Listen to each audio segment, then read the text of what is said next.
Good evening. This is Primetime News on TV1.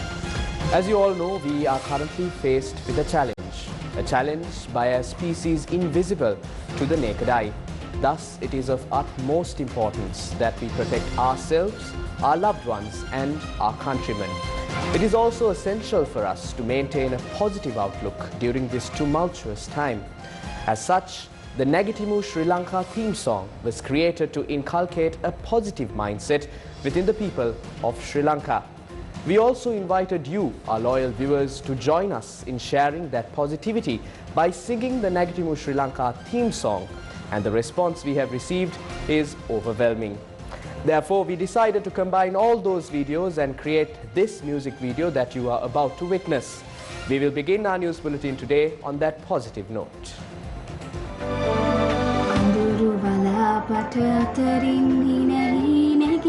Sri Lanka, Nagitimu Sri Lanka.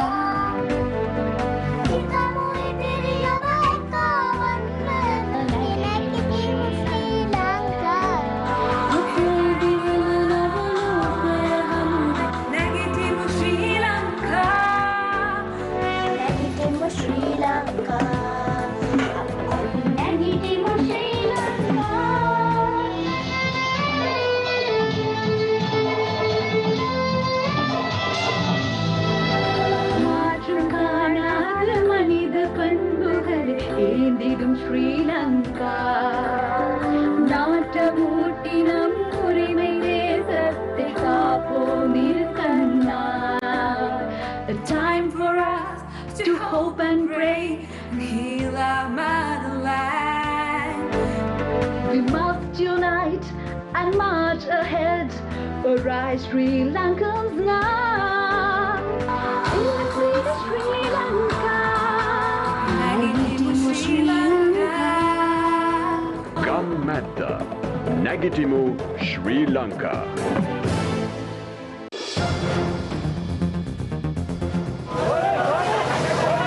A fire erupts at the pharmaceutical storage facility at the Kurunegala Teaching Hospital.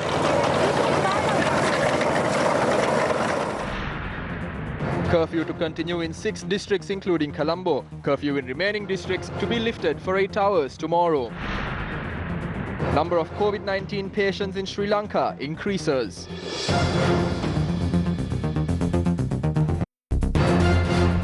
Main sponsor.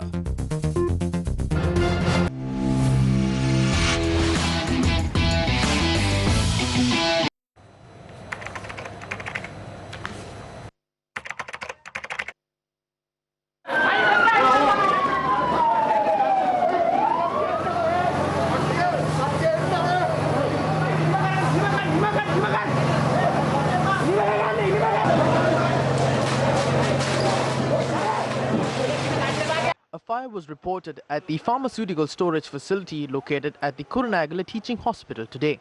The fire was reported to have started within a 4-story building at around 11:15 this morning.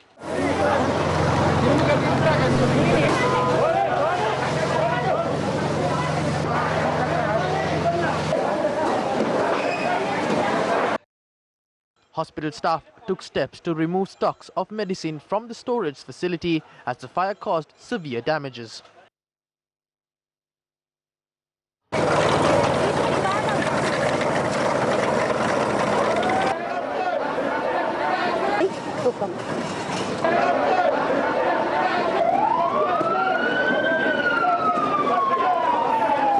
The medical staff and the police made efforts to save as much stock as possible.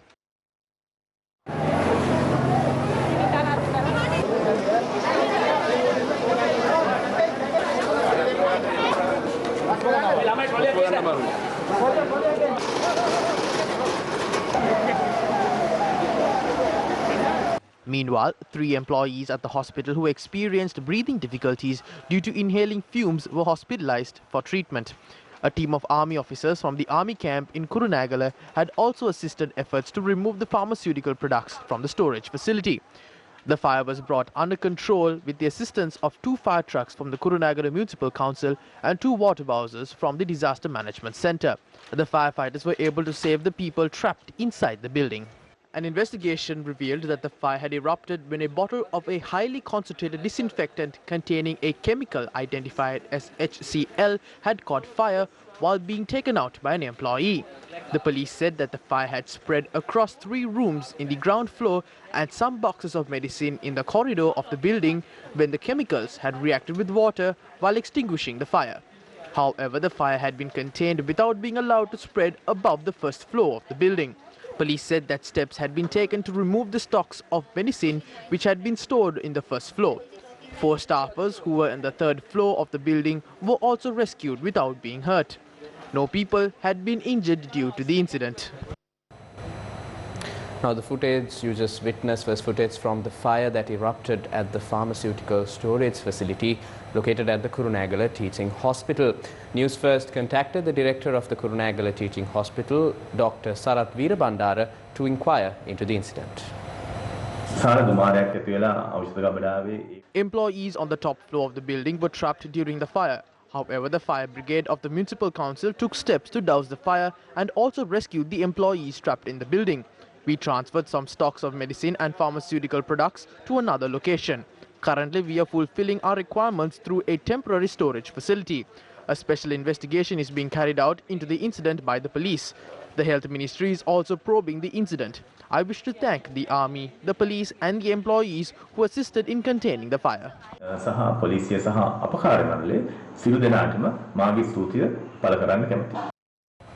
Let's now take a look at the news lineup for tonight. Firstly, we will be talking about the curfew situation in Sri Lanka, since several districts across the island will see curfew lifted tomorrow at 6 a.m. and reimposed at 2 p.m. Then we will be moving on to talk about the quarantine situation in Sri Lanka, where many people have left quarantine centres after undergoing the mandatory quarantine procedure. Then we will be moving on to review or assess the COVID-19 situation in Sri Lanka with regards to how many patients have tested positive as of today and the total number of patients who have recovered from the virus. Finally, we will be talking about the political situation in the country during this challenging time.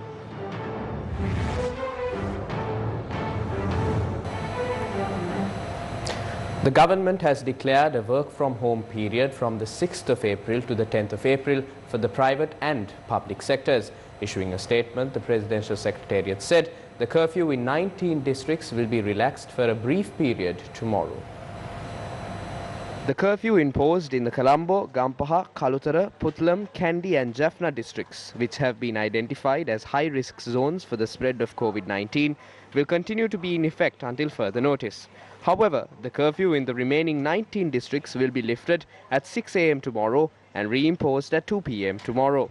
A statement from the Presidential Secretariat reminded the public that travelling between districts is strictly prohibited except for those involved in essential services and those who have been authorised. On the same lines, the statement warned that strict legal action will be taken against those who misuse the permission granted to travel for essential services. The Presidential Secretariat said arrangements have been made to provide essential goods to the doorsteps of the people. Farming activities and those involved in the production of export crops such as tea will be permitted to continue while curfew is in effect. The government requested the public to abide by these regulations as they have been enforced to curb the spread of COVID-19. Meanwhile, the government said areas which have been isolated in the country will remain the same until further notice. Accordingly, entering or leaving these areas have been prohibited. I'm standing opposite the police checkpoint in Kinmanthurua. Beyond this is the Atalugama village that has been declared as an isolated area by the government. The police and the Navy have strengthened security in the area to ensure that no one leaves or enters the village. In addition, 6 main roads have also been closed. I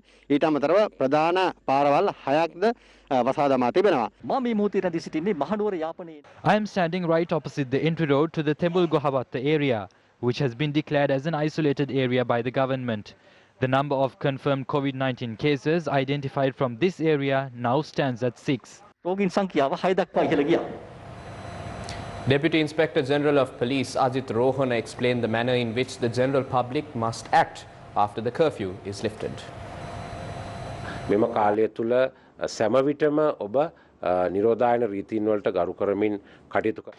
Engage in activities while respecting the quarantine regulations. Please ensure that one person leaves the house. If the same person who shopped during the previous time leaves the house tomorrow, I think it will be easier to curb the spread of the virus.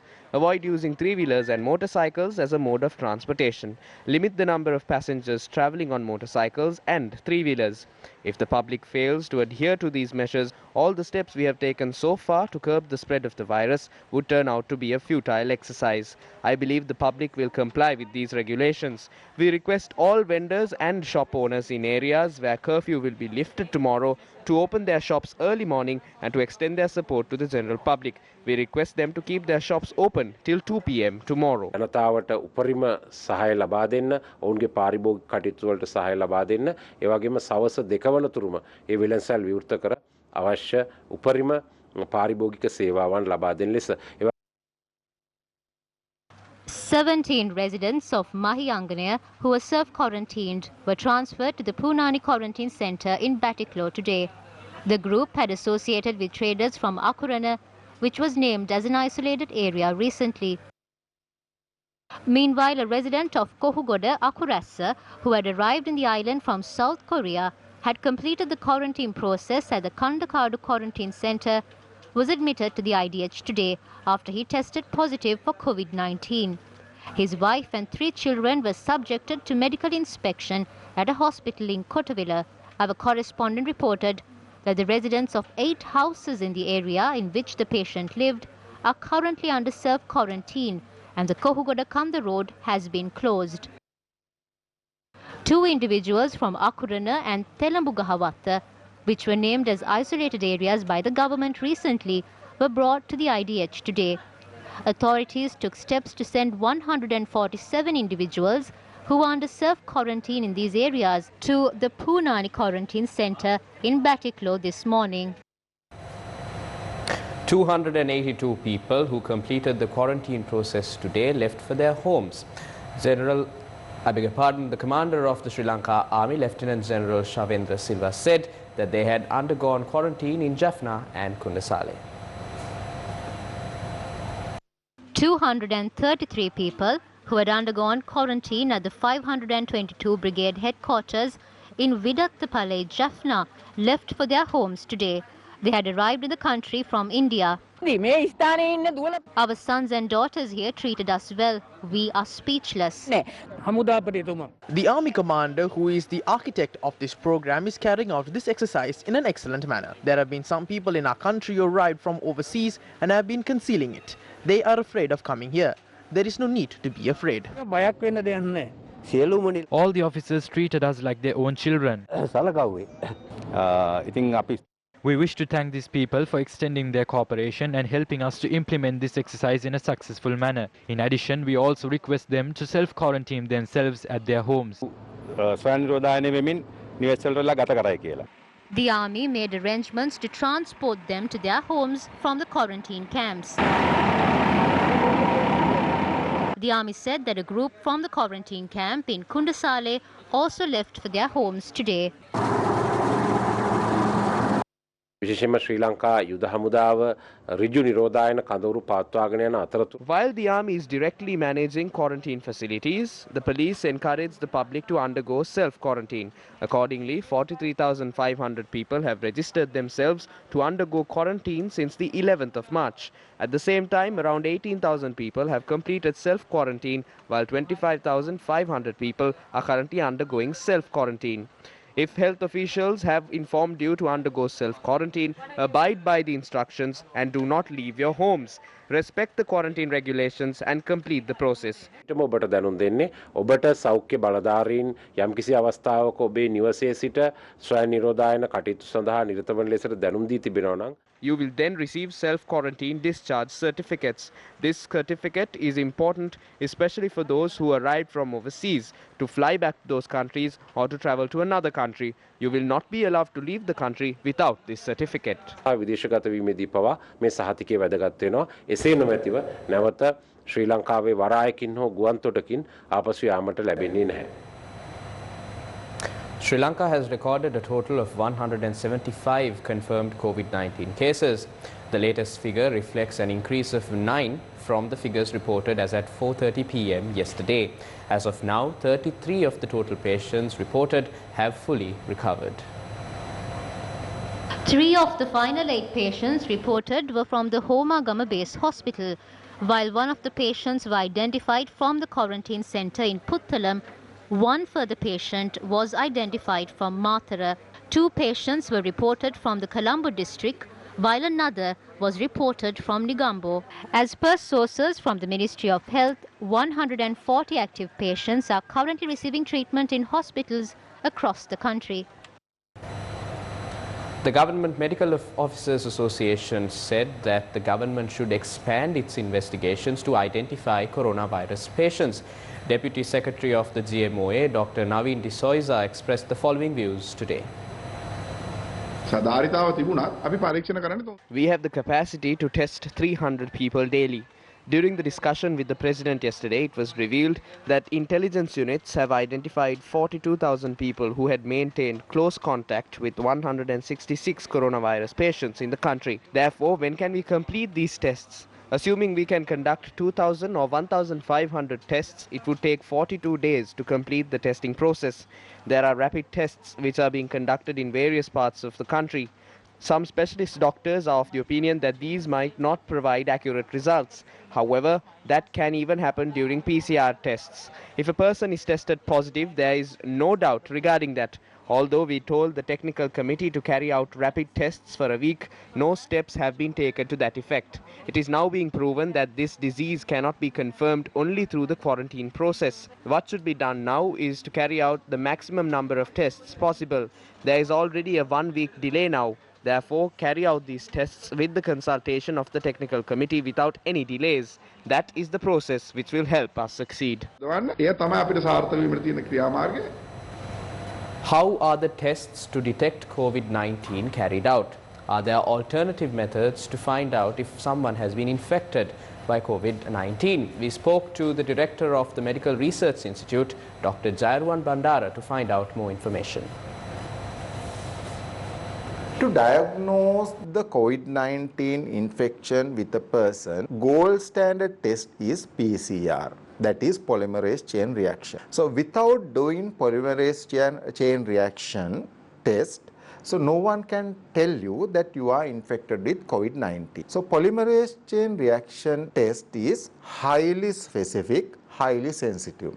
The way of testing is being done in many laboratories in Sri Lanka. The main laboratory is with us, that is at MRI. If the clinician is suspecting that you have got COVID-19, they will definitely make arrangement you to undergo the test for this PCR. We then inquired about the number of tests conducted on a daily basis. So we can cater even more than 200 samples per day. MRI is ready to serve the country 24/7. So we have that capacity. The MRI is the place where the best supply chain is available in this country for this COVID-19 testing. Why are we not shifting to the rapid test methodology which involves blood testing? This is what the director of the Sri Lanka Medical Research Institute had to say.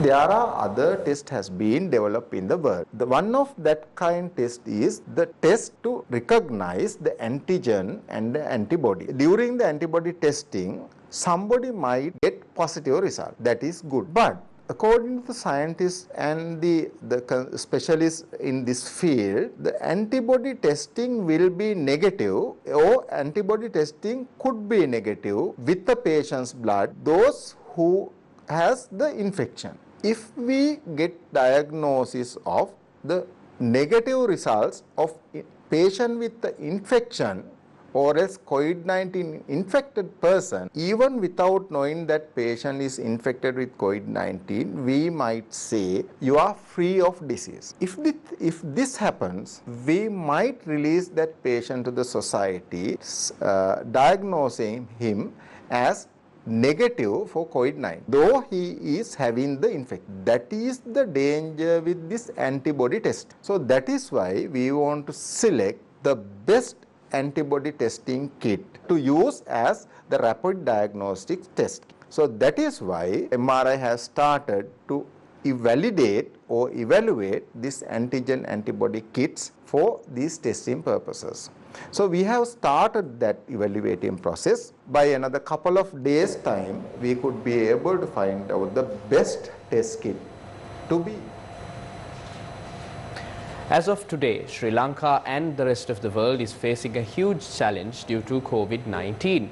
However, many groups of people are using this as a testing period to overcome this challenge faced at present. Let us now take a look at some new innovation of Sri Lanka's very own citizens. This is an innovation of a student at the University of Vocational Technology in Ratmalana. This product is a medical kit which consists of cooling pouches. The innovation, which has been produced at a cost of 2,500 rupees, has been sent for the approval of the Sri Lanka Medical Council. When a doctor wears the clothing for long, it heats up. Therefore, I made this jacket and placed the gel in places where it sweats the most. A doctor can work for 12 hours without any problems. Meanwhile, a youth in the Hiriketiya area in Matugama has created a model of a remote-controlled mattress which can be used to turn patients in bed. She's a first-year student at the School of Nursing in Kalutara. This product can be used to treat a patient affected by COVID-19 in a secure manner. When we operate this using a remote control, air enters the mattress through the motor. Accordingly, the doctor can turn the patient as required. In order to avoid inconvenience in the patients, medical staff can control the mattress without having to come near them. Saminda Karunatilaka and his team of workers who are employed at an electrical store in Maharagama have manufactured a capsule that can be used to transport a COVID-19 patient in a safe manner. The capsule has been designed in a manner in which it can be used to transport patients to and within a hospital. But the specialty of this is that a patient can remain for 8 hours within the capsule. Various segments are claiming that a food shortage could arise in the future due to the current situation in the country. However, there are a group of people who are looking at this situation through an optimistic lens. As such, a group of monks in Middenia began cultivation activities to resolve this issue. This plot of land spanning 4 acres belongs to the Sri Sumangala Pirivena in Middenia. These clergymen said that they had commenced cultivation considering the current situation in the country. Villagers too extended their support towards these activities. We request the public to cultivate any product on a bare land and to support the agricultural sector. A shortage of pulses and food could arise in the near future. It is our responsibility to ensure that the agriculture sector is strengthened to face such a situation. Finding food has become a problem for animals as much as it has become an issue for human beings. Here are some stories we heard about providing these helpless creatures with food and water. Local clergy and youth came forward to help feed animals in the 18 Bend area of Mahayanganaya.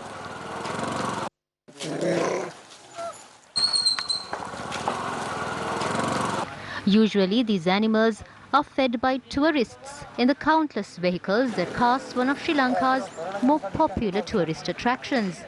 This effort is supported by the Dehigalla Sri Purvarama Rajamahavihara in Mahayanganaya, its chief incumbent, the Venerable Ambale Ratanathero, and youth in the area.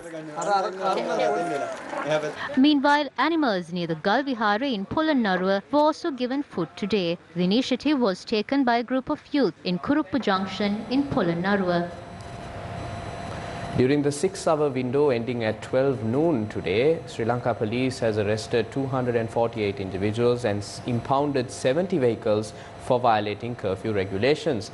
According to the police, since the 20th of March until 6 a.m. this morning, the police has arrested 13,716 people and seized 3,423 vehicles for violating curfew. In more local news, multiple individuals from several parts of the island were arrested for brewing illicit liquor during the past 24 hours. 4 individuals who had engaged in distilling illicit liquor in Hinguragoda last night were arrested by the police. The distilling of illicit liquor was taking place inside a forest reserve in Kudagama, Unagala Vihara. Equipment that had been used to brew the illicit liquor was also taken into police custody.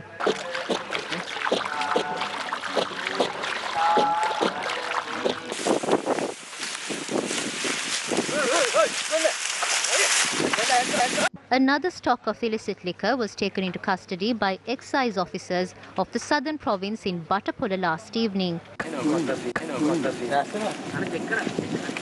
Subsequently, the excise officers arrested 4 suspects along with equipment used to brew liquor and a stock of illicit liquor.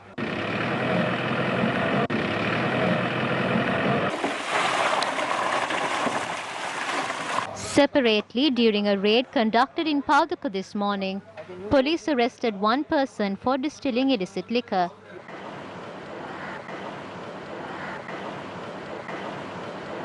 Additionally, the police raided yet another illegal distillery and liquor distribution centre in Uvaparnagama, Pannala today. During the raid, police discovered approximately 1,500 litres of illicit liquor. Police arrested 3 suspects along with equipment used to produce illicit liquor. 2 individuals were arrested in Karudupana, Kegol for violating curfew. The suspects were in the process of transporting stones in a tipper truck. Subsequent investigations revealed that the suspects did not possess a driver's license to drive the tipper truck. Leader of the United National Party Ranil Wickremesinghe made a statement today. අප අවධානය යොමු කළ යුතු අනෙක් ප්‍රධාන ක්ෂේත්‍රය වන්නේ බැංකු ක්ෂේත්‍රයයි. The other major sector that needs our attention is the banking sector. It is very important to protect this sector. We must take this sector forward, protecting it from collapsing. We must also protect those involved in this sector. In considering this, it is important that we work in a manner that puts greater emphasis on tomorrow than today. Thus, I will place before you economy-related proposals. The first is to amend the vote on account to suit the current situation, as the previously passed vote on account will not be sufficient. The second is that we must take the maximum from the packages offered by the International Fund. The International Monetary Fund is set to announce their relief packages in mid-April. The third is to consider the future and create a broader economic plan to cover the sectors I mentioned. I have made these proposals as the measures taken by the central bank are insufficient. I urge the government to take such steps and to also inform the public of the same. The people currently suffering at the hands of the coronavirus need not suffer at the hands of the economic virus. Corona වෛරසයෙන් පීඩාවට පත් ජනතාවට ආර්ථික වෛරසයෙන් පීඩා විඳින්න ඉඩ දිය යුතු නැති බව මම අදාළ සියලු වගකියුතු පාර්ශවයන්ට කාරුණිකව පෙන්වා දෙන්නට කැමැතියි. Australian Prime Minister Scott Morrison has told visitor visa holders and international students who cannot support themselves that, quote-unquote, there is the alternative for them to return to their home countries. People should know, though, in particular for students, all students who come to Australia in their first year have to give a warranty that they are able to support themselves for the first 12 months of their study. That is a requirement of their visa when they come for that first year. And so that is not an unreasonable expectation of the government that students would be able to fulfil the commitment that they gave. Now, these visas and those who are in Australia under various visa arrangements, they're obviously not held here compulsorily. If they're not in a position to be able to support themselves, then there is the alternative for them to return to their home countries. Australian High Commissioner to Sri Lanka David Holly said visa regulations for international students will be more flexible owing to the current situation surrounding the coronavirus. In a message to the parents of the Sri Lankan students in Australia, the High Commissioner said the government understands the impact of COVID-19 on international students. The message read, quote, accordingly, changes including increased flexibility of a number of regulations have been made to make it easier for international students to continue their studies, unquote. Holly said the Australian government will also be flexible with students on meeting their visa conditions, such as not being able to attend class.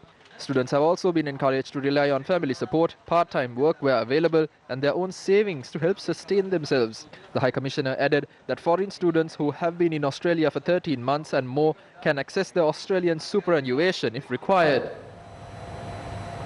Countries around the world are increasingly adopting sweeping measures, including full lockdowns, shutting down airports, imposing travel restrictions and completely sealing their borders to contain the spread of the novel coronavirus.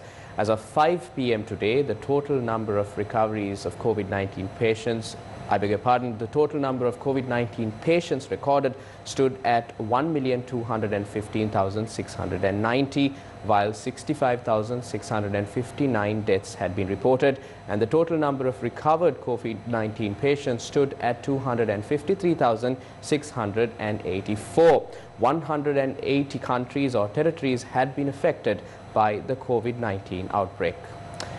Moving on, the top 10 countries with highest number of COVID-19 patients are as follows.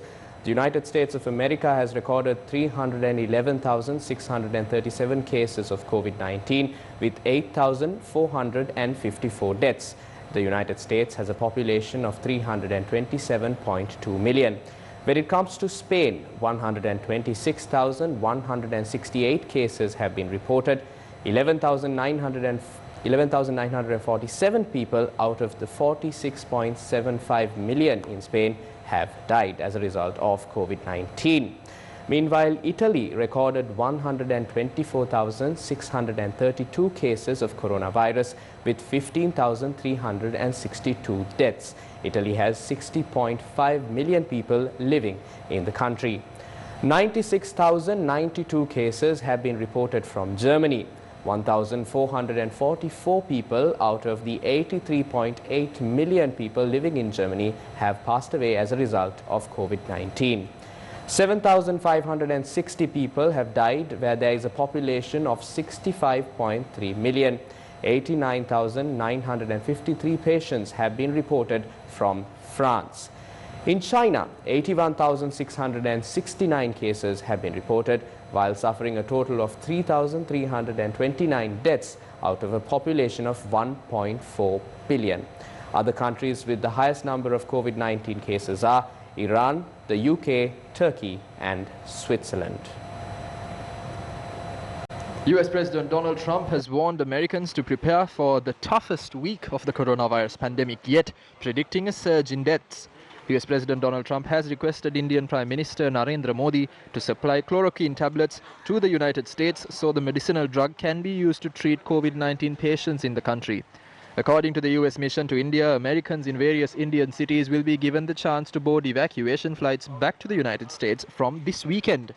Inspector of the Department of Foreign Trade in China, Jiang Fan, said China won't limit the amount of medical supplies it sends to countries battling outbreaks of the coronavirus. She said, quote, "We will not forget that many countries have lent their hands at the early stage of the outbreak," unquote. Passengers are not allowed to transit or enter Australia except for nationals of the country, immediate family members of nationals, permanent residents and their immediate family members, airline crew and diplomats.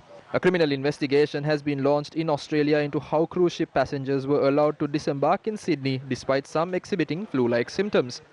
More than 600 people on board the Ruby Princess later tested positive for the coronavirus and 10 have since died. President Hassan Rouhani said the Iranian government will launch a smart distancing plan to better fight COVID-19 starting the 8th of April. The next phase of social distancing plan is smart distancing, as specifications of which will be laid out. The Queen is to stress the value of self-discipline and resolve during the coronavirus pandemic in a special address to the nation, which will be made at 12:30 a.m. Monday, Sri Lankan time. In a rare speech, she will acknowledge the grief, pain and financial difficulties Britons are facing during this time of disruption. The British Health Secretary Matt Hancock said, "It is quite unbelievable that some people are still breaking the UK's lockdown laws by going outside unnecessarily." Spanish Prime Minister Pedro Sanchez says the country is close to passing the peak of infections as the number of coronavirus deaths fell for the second day in a row. Officials are trying to get masks for all citizens as part of plans to eventually ease restrictions.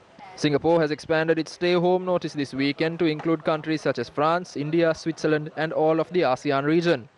The SHN will require the Singaporeans, long-term pass holders and permanent residents returning from the listed nations to self-isolate in their homes for 14 days.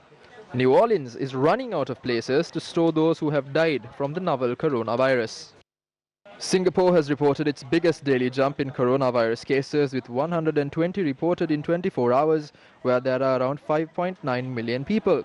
The country was one of the first outside of China to report cases in February, but using a strict regime of testing and tracing, it managed to initially limit the outbreak.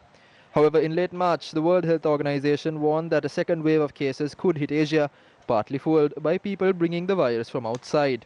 Christians in parts of southern and western India offered Palm Sunday prayers outside the shut churches and at their homes as the places of worship remained closed. Catholic priests roamed neighborhoods to bless palm leaves of residents as they commemorate Palm Sunday during the lockdown caused by the coronavirus in the Philippines capital. The bishops of Manila suspended the celebration of Holy Mass and other religious activities for the duration of the lockdown as a precaution against the spread of the virus. Air pollution has decreased in Madrid during lockdown to combat the coronavirus, showing on Saturday a clean skyline of the Spanish capital after 3 weeks of isolation. Madrid has curbed road transport, the largest source of nitrogen oxides, and slowed output at gas-emitting factories since March 14th, with Spanish government approved an initial 15-day period of lockdown, now extended till the 12th of April. How do you clean your smartphone safely? BBC News explains. Unplug your phone, turn it off and remove the case. All the major phone makers warn against using chemicals, hand gels and abrasive wipes on your device, as this can damage the screen's protective coating. Dampen a microfiber cloth with water and simple household soap. Gently rub the surfaces of the phone with the damp cloth. Take care not to get moisture in any of the openings, because even water-resistant phones lose their protection over time. Finally, dry your phone with a clean microfiber cloth. Even just using soap and water can effectively remove bacteria and viruses from your phone, and we can test that by using this little device and these swabs. The device gives a reading of relative light units, or RLUs, and that's a measure of the microbial activity on your phone. So the higher the number, the more germs are present. We tested all of these phones and their cases before and after cleaning with soapy water, and they were all significantly cleaner afterwards. On a surgical surface, we'd want to get a figure of 50 or less, and all of our phones and cases had readings lower than that. Main sponsor.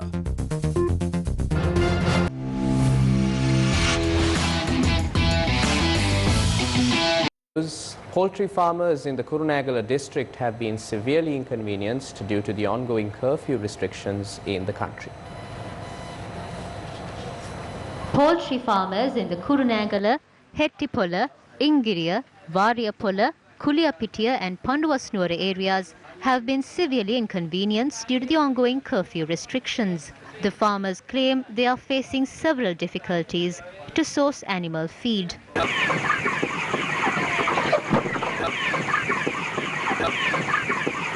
There are nearly 5,000 animals in my farm. We are finding it hard to feed them. Due to curfew restrictions, no one is transporting animal feed to us. These animals have no food. I have no option than to feed them with glucose and water.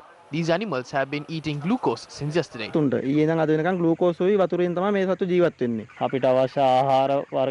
Travelling between districts have been prohibited. Therefore, we have no way of sourcing animal feed and feeding these animals.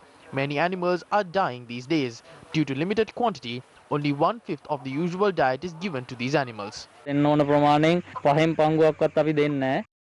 Meanwhile, egg farmers are also struggling to make ends meet due to the prevailing situation in the country. Due to the inability to sell their products, these farmers are challenged with excess stocks of eggs. We sell an egg for 10 rupees, but the cost incurred in the process is 13 rupees. Egg stocks are increasing as vendors are unable to purchase them. After 14 days, eggs will start to rot. Our animals do not have food and we do not have money. We urge the government to look into this as well. If not, we have to commit suicide. Meanwhile, pumpkin farmers in Mahavilachia, Anuradhapura have also been severely affected at present. They say that they have been unable to sell their produce, although the government has set out a price at which these vegetables should be purchased. Although these farmers moved their produce to the dedicated economic centres in Dambulla and Tambuttegama, they are unable to sell their produce. We are engaging in cultivation after pawning our jewellery. Although we transport these vegetables to Dambulla, we are forced to return without selling them. We are facing difficulties as we cannot pay the transportation cost. Farmers are facing problems as they have to incur around 7,500 to 10,000 rupees to transport the vegetables to the market.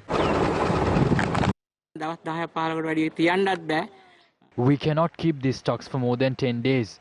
It has been a week since we harvested these vegetables.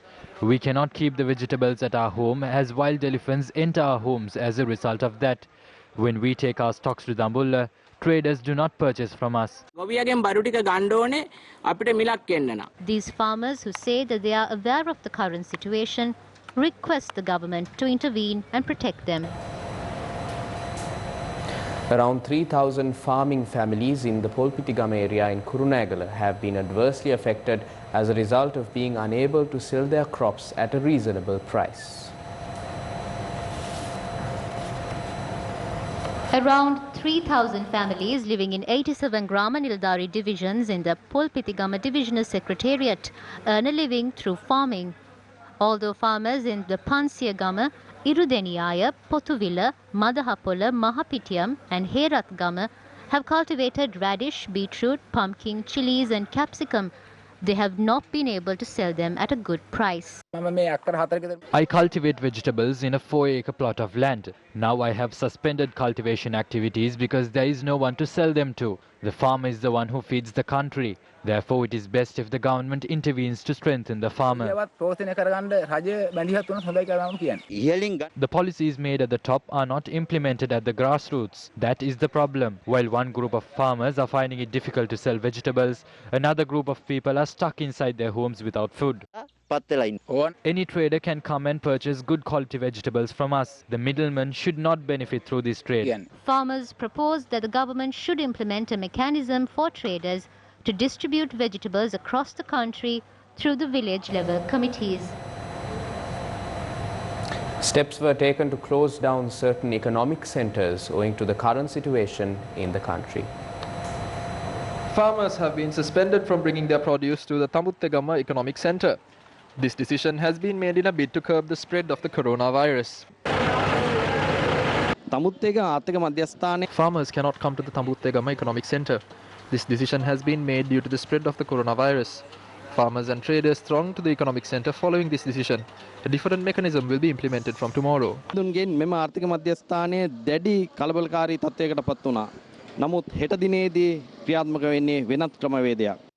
Meanwhile, several people, including traders, visited the Kapetipola Economic Centre today.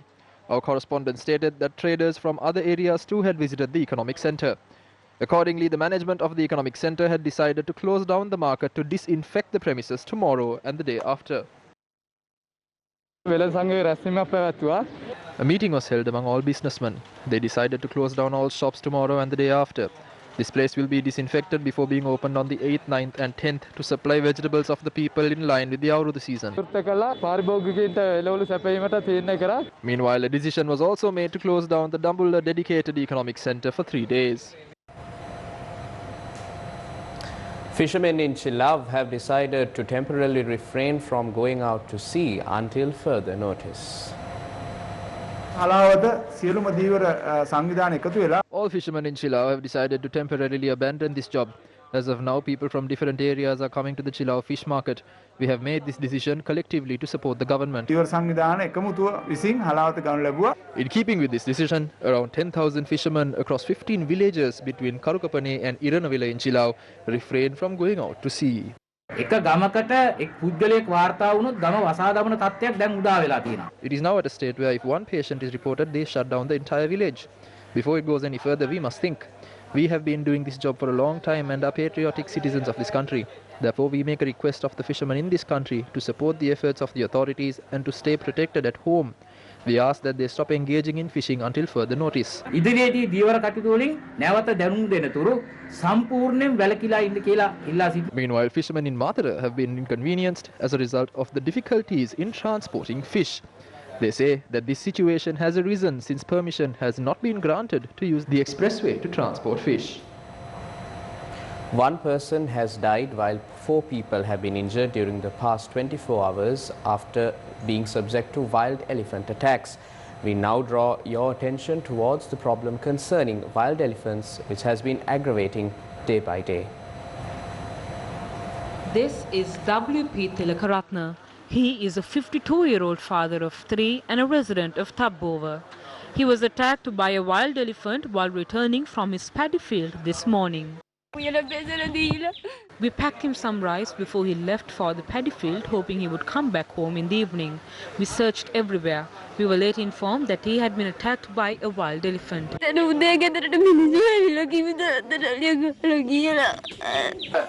Tilakaratna had died at the location in which he was attacked by an elephant. Meanwhile, 2 houses in the Siembalagamu area had been attacked by wild elephants recently. Our correspondent said that the elephants had come to these houses in search of paddy. I heard a noise. Then I inquired as to what the sound was. Then the people at home shouted and warned me not to leave the paddy fields as an elephant is inside the home. Meanwhile, a house in the Galgamu area had also been attacked by an elephant recently.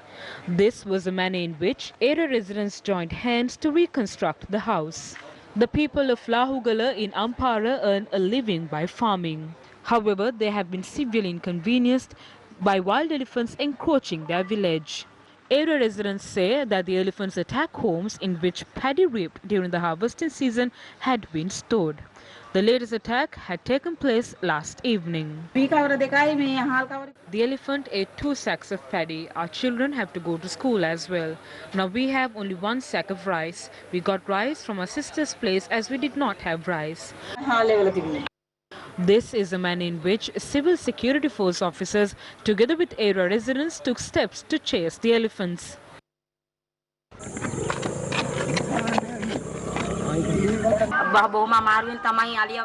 We chase the elephants away with much difficulty. It is posing problems to us. We cannot cultivate anything in our fields. We go to sleep with fear. The Sandamal Elia village in Tambuttegama has also been affected by the threat posed by wild elephants. This is a manner in which elephants had destroyed the crops in the area.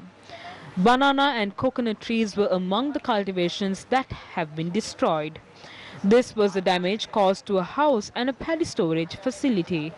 Area residents said that the elephants emerging from the Kudagal Vihara reserve have caused such destruction. Residents said that it is quite difficult to stay at home during the curfew as a result of this situation. Around 60 coconut trees cultivated by us had been destroyed. We request the authorities to chase away these elephants from the area. The elephants come here in the morning. If the officials come here, they can observe the manner in which elephants roam this area in the afternoons. During the year up to the 3rd of April, the Sri Lanka rupee depreciated against the US dollar by 4.9% to 193.75 rupees. Given the cross-currency exchange rate movements, the Sri Lanka rupee appreciated against the pound sterling by 0.8% and the Indian rupee by 1.9%, while depreciating against the euro by 1.8% and the Japanese yen by 5.6%. We now cross over for a short commercial break. Many of us are confined to our homes these days.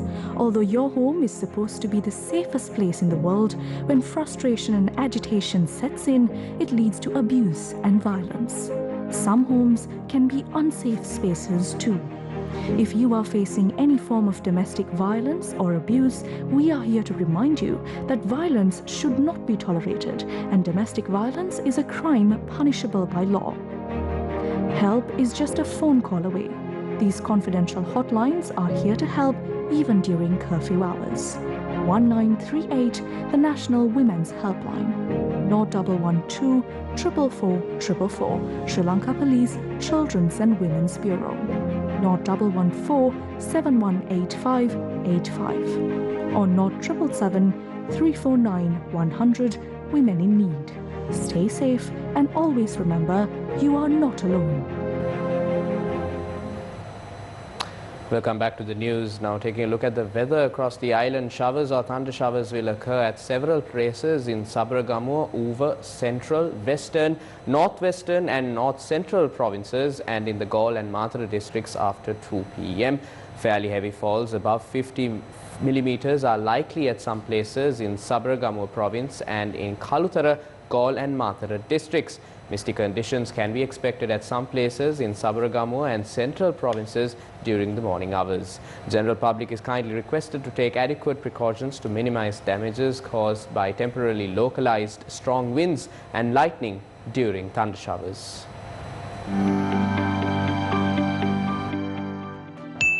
Many people have believed a rumor that consuming alcohol will protect you against COVID-19. But the WHO has issued a stern warning that this is in fact false and frequent or excessive alcohol consumption can increase your risk of health problems. A growing rumor that ultraviolet disinfection or UV lamps can kill the COVID-19 are being circulated on social media and the internet. However, UV lamps should not be used to sterilize hands or other areas of your skin, as UV radiation can cause skin irritation. A common misconception about the coronavirus is that taking a hot bath will prevent you from catching COVID-19. However, the WHO says that our normal body temperature remains around 36.5 degrees Celsius to 37 degrees Celsius regardless of the temperature of your bath or shower. In fact, taking a hot bath with extremely hot water can be harmful as it can burn you. The best way to protect yourself against COVID-19 is by frequently cleaning your hands. By doing this, you eliminated virus that may be on your hands and avoid infection that could occur by then touching your eyes, mouth and nose.